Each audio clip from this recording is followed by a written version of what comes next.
मे दिवस अर्थात् मजदुर दिवस हरेक वर्ष मे 1 मा मनाइन्छ। यो केवल एउटा बिदा मात्र होइन, यो श्रमिकहरूको सङ्घर्ष, अधिकार र सम्मानको प्रतीक हो।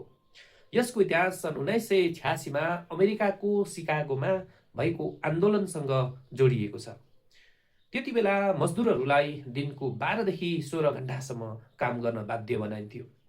न त पर्याप्त तलब थियो, न त आराम, न त सुरक्षित काम गर्ने वातावरण नै। त्यस अन्यायको विरुद्ध त्यहाँका मजदुरहरूले बुलन्द आवाज उठाए। उनीहरूको माग थियो, हामीहरूलाई 8 घण्टा काम गर्ने समय, 8 घण्टा आराम र 8 घण्टा आफ्नो लागि समय उपलब्ध गराउनु पर्दछ।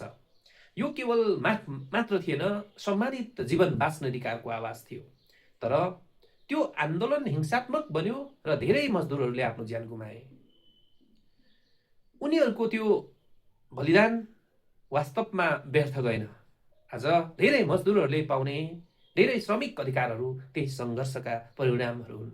आजको दिनमा मजदुर भनेका केवल निर्माण स्थलका कामदार मात्र होइनन्, किसान, शिक्षक, चालक, स्वास्थ्यकर्मी सबै श्रमिक हुन्। हाम्रो दैनिक जीवनको प्रत्येक संस्थामा उनीहरूको योगदान लुकेको हुन्छ। के हामीहरूले उनीहरूको त्यो बलिदानलाई उचित सम्मान गरिरहेका छौँ? धेरै ठाउँमा अझै पनि मजदुरहरू न्यून तलबमा, असुरक्षित वातावरण, अन्यायपूर्ण व्यवहार अझै पनि सहिरहेका छन्। त्यसैले मे दिवसले हामीलाई सम्झाउँछ, मजदुरको सम्मान केवल शब्दले होइन, व्यवहारमा हुनुपर्दछ।